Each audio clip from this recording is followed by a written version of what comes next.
साथियों नमस्कार, स्वागत है आपका हमारे YouTube चैनल में। साथियों बात करेंगे UP triple S C junior स्टैंड 3284 को लेकर। कल मैंने इसके बारे में वीडियो बनाई थी कि भाई रिवाइज्ड आंसर की आपको जल्द देखने को मिलेगी। तो आज आयोग ने जारी कर दिए 13 जून 2026 को यहाँ पे जारी कर दिए। और यहाँ पर रिवाइज्ड आंसर के आने के बाद में कुछ बच्चों का स्कोर कम हुआ है, ठीक है, क्योंकि कुछ आयोग ने यहाँ पर हिंदी में ही 2 प्रश्नों पर है ना पूर्णांक अंक दिए हैं और बाकी पर ये जो ऑप्शन ई लगाया हुआ है इन्होंने, ई ऑप्शन उपयुक्त में से कोई नहीं। ये बहुत बड़ा खेल कर रहा है साथियों यहाँ पर, ठीक है। तो यहाँ पर किसी का इन्होंने पूर्णांक दे दिया है अपनी मनमानी के हिसाब से और किसी में इन्होंने ये मान लिया है उपयुक्त में से कोई नहीं। तो यहाँ पर बहुत बच्चों के स्कोर डाउन गए हैं, ठीक है, बहुत बच्चों के स्कोर यहाँ पर गिरे हैं। मान लिया किसी के 80 नंबर है तो 77 नंबर 76 नंबर इस तरीके से बैठे हैं, है ना। किसी के 85 नंबर है तो 82 तक उसका स्कोर आ गया है घटकर। तो यहाँ पर हम इसके बारे में साथियों बात कर लेते हैं कि भाई यहाँ जो प्रश्नों के आंसर का जो खेल है वो किस तरीके से इन्होंने किया है। यहाँ पे देखिएगा, यहाँ ये जो परीक्षा हुई थी आपको पता है 1 फरवरी 2026 को यहाँ पर परीक्षा हुई थी। और यहाँ पर जो है बाकी तो प्रश्नों के आंसर सेम है, जो यानी कि पहली आंसर की आई थी उनके कुछ के मतलब ज़्यादातर आंसर सेम है, लेकिन यहाँ पर कुछ प्रश्नों के आंसर इन्होंने इस तरीके से माने हैं। जैसे ये कह रहा है निम्नलिखित में से अशुद्ध शब्द का चयन कीजिए। तो अशुद्ध शब्द का चयन कीजिए, तो यहाँ पर कुछ वे प्रश्न हैं, जैसे ये वाला है निम्नलिखित में से अशुद्ध शब्द का चयन कीजिए। तो इसमें क्या है, इसमें ऑप्शन थे साथियों, जैसे गोपी, है ना, ये वाला ऑप्शन था, है ना। अब ये देखने में बिल्कुल ठीक लग रहा है, ठीक है, और ठीक भी है। और इसके बाद में आपका एक ऑप्शन था संवाद, है ना, इस तरीके से संवाद लिखा हुआ था। और सी ऑप्शन इसमें आविष्कारक लिखा हुआ था, इस तरीके से आविष्कारक आगे डंडे के साथ में इस तरीके से लिखा हुआ था, ठीक है। और एक ऑप्शन था साथियों इसमें निरोग। तो निरोग में क्या था, छोटी ई की मात्रा थी। तो ज़्यादातर बच्चे इसमें जो है गलत, ये अशुद्ध दिखाई दिया, तो यहाँ पर इसे जो है टिक करके आए हैं। तो जिन्होंने टिक करा है अब उसका आंसर क्या हो गया, उसे सबको इन्होंने पूर्णांक दे दिया। तो उसे तो पूर्णांक पहले से ही मिला हुआ है क्योंकि इसने टिक लगाया हुआ है ना। और आंसर की से और गूगल कर रहे हैं तो तब भी इसका क्वेश्चन का आंसर सही दिखा रहा है। लेकिन अब उन बच्चों को फ़ायदा मिल जाएगा जिसने स्किप किया है या भाई जिसने ये क्वेश्चन गलत किया हुआ है, ठीक है। तो उन्हें कहीं ना कहीं लाभ मिलेगा। और जो बच्चा जिसने निरोग प्रश्न का इसका आंसर लगाया था, ठीक है, तो उसे क्या है, उसे अब वो फ़ायदा क्या है वो नुकसान में बदल गया, ये समझ लो आप, ठीक है, क्योंकि पूर्णांक मिला है तो कहीं ना कहीं और बच्चों का भी अंक बढ़ा है, ठीक है। चलो इसके बारे में बात करते हैं। अगला एक प्रश्न और है, उसके बारे में देख लेते हैं।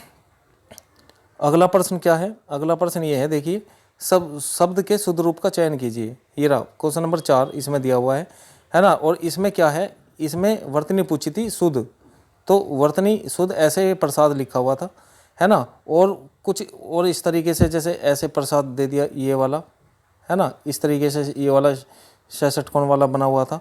और 1-2 ऑप्शन और थे इस तरीके के। तो इसमें शुद्ध बताना था, तो शुद्ध में बच्चों ने यहाँ पर इसका राइट लगाया, लेकिन आयोग ने क्या करा, इसका ऑप्शन ई मान लिया, इसका ऑप्शन ई राइट मान लिया।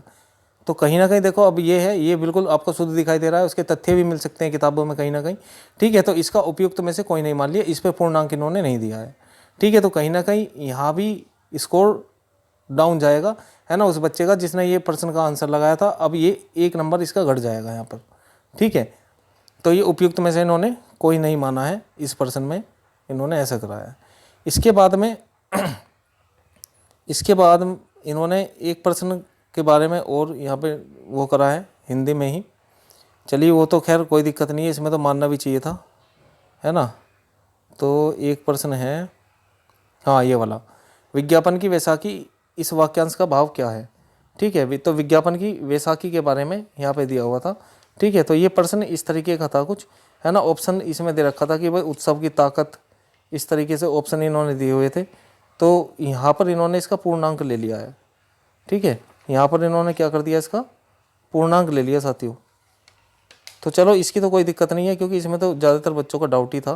जैसे विज्ञापन की ज़रूरत था, इसमें ऑप्शन 1 विज्ञापन का तरीका था, विज्ञापन की ताकत था, तो विज्ञापन का उत्सव था। तो ज़्यादातर बच्चों को ये नहीं पता था, जबकि वे जो पहले जो वर्तनी वाले हैं ये तो ज़्यादातर बच्चों को पता ही होते हैं। तो यहाँ कहीं ना कहीं नुकसान देखने को मिलेगा। और जबकि इस पर पूर्णांक दे दिया तो, है ना, तो ज़्यादातर बच्चों को इसमें डाउट ही था, तो यहाँ पे पूर्णांक दिया है। बल्कि उसमें ई ऑप्शन मान लिया इन्होंने, पता ना किस तरीके से माना है ई ऑप्शन, ठीक है। तो ये कहीं ना कहीं ये 3% तो यहीं पर है हिंदी में ही, जिसमें 2 के पूर्णांक मिले हैं और एक में इन्होंने माना है उपयुक्त में से कोई नहीं। एक प्रश्न और है साथियों जो कंप्यूटर का प्रश्न है, कंप्यूटर का प्रश्न है वो भी मैं आपको दिखा देता हूँ, है ना। तो कंप्यूटर के प्रश्न में उसमें इन्होंने क्या माना है ना, उसके बारे में बात करेंगे ज़रा। यहाँ पे देखिए ये क्वेश्चन नंबर शायद इसमें, हाँ क्वेश्चन नंबर 72 है भाई। वित्तीय लेन देन के लिए आधार कौन सा डिजिटल वित्तीय उपकरण जुड़ा हुआ है, ठीक है, क्वेश्चन ये है। अब इस क्वेश्चन का आंसर सुनिए आप। इसमें जो ऑप्शन थे, इसमें ऑप्शन था एक तो नगद, ये ऑप्शन नगद था, ठीक है ना। एक बी ऑप्शन था यूपीआई, ठीक है भाई। एक सी ऑप्शन था आपका जो है मतदाता पहचान पत्र दिया हुआ था, एक पहचान पत्र, ठीक है। और एक डी ऑप्शन था इसमें पैन कार्ड, एक डी ऑप्शन था साथियों इसमें पैन कार्ड, ठीक है। और एक ई ऑप्शन था उपयुक्त में से कोई नहीं। अब इन्होंने क्या करा है, देखो भाई, जब ऐसा है, जब 4 ऑप्शन में से नहीं मिलता है तो तब हम उपयुक्त में से कोई नहीं पे जाएंगे। जब हमें 4 ऑप्शन में से एक दिखाई दे रहा है तो हम उपयुक्त में से कोई नहीं पे क्यों जाएंगे। अब इन्होंने क्या मान लिया, उपयुक्त में से कोई नहीं मान लिया है। तो इसमें आप खुद देखिए, वित्तीय लेन देन आधार के लिए कौन सा डिजिटल वित्तीय उपकरण जुड़ा हुआ था, किससे हम पेमेंट करते हैं, यूपीआई से करते हैं। तो बच्चों ने यहाँ पर यूपीआई लगाया और इन्होंने मान लिया इनमें उपयुक्त में से कोई नहीं। तो किस हिसाब से माना इन्होंने, भाई नगद क्या वित्तीय डिजिटल वित्तीय से जुड़ा हुआ है जी, पहचान पत्र जुड़ा हुआ है क्या, फिर तो ऐसे आधार कार्ड, फिर तो वो भी हो जाएगा, ठीक है। अगर तो यहाँ पे आधार कार्ड नहीं दिया हुआ है ना, तो नगद दे रखा है, यूपीआई पैन कार्ड तो ये बैंक में केवाईसी वगैरह के लिए लगता है। तो यहाँ पर यूपीआई इसका बहुत अच्छा ऑप्शन था, जबकि इन्होंने इसमें मान लिया उपयुक्त में से कोई नहीं। तो ऐसे बच्चों ने जो ये लगाया था, मान लिया किसी ने यूपीआई लगाया तो उसके यहाँ % का नुकसान हो गया। तो कम से कम देखने को आपको 2 से 3% यहाँ पर कम देखने को मिल रहे हैं, है ना। और बच्चे इस पे जो है ये कर रहे हैं कि भाई हम जो है इनके लिए कोर्ट में भी जा सकते हैं, ठीक है भाई। जो बॉर्डर पे है वो तो सिंपल सी बात है, वो तो कोर्ट केस करेगा ज़रूर, ठीक है। तो भर्ती हो सकता है अभी बीच में अब लेट हो जाए, रिजल्ट आने में मतलब देरी हो जाए, या चलो रिजल्ट आए, टाइपिंग वगैरह ये अपना चलती रहे, फाइनल रिजल्ट में दिक्कत हो जाए। तो ये बहुत सारी समस्याएँ हैं, क्योंकि जो बॉर्डर पे हैं वो इस चीज़ का ऑब्जेक्शन उठाएंगे ज़रूर, क्योंकि ये 3% ऐसे हैं, है ना, 3-4% ऐसे हैं जिसमें जो है एक तो ई ऑप्शन ने बहुत, ये समझ लो बहुत बेड़ा गर्क किया हुआ है। इसमें जो पर्सन है उपयुक्त में से कोई नहीं आयोग मान लेता है, अगर उसने कोई ऑप्शन 2 सेम दे रखे हैं या कोई गलत दे दिया, ठीक है, उपयुक्त में से कोई नहीं मान लेता है, या पूर्णांक अपने हिसाब से ये ऐसे दे रहे हैं, ठीक है। तो यहाँ पर कहीं ना कहीं गिरावट हुई है। आपको कितने नंबर की गिरावट हुई है ये कमेंट बॉक्स में मुझे ज़रूर बताएं कि अब आपका फाइनल आंसर किसे मैच करने पर कितना स्कोर बन रहा है, ठीक है। अगर वीडियो अच्छी लगी है तो वीडियो को लाइक करें और दोस्तों को शेयर करें। जो चैनल पर नए आए हैं वो सब्सक्राइब कर लें, क्योंकि इस तरीके की इन्फॉर्मेशन मैं देता रहता हूँ। मिलते हैं नेक्स्ट वीडियो में। धन्यवाद। जय हिंद।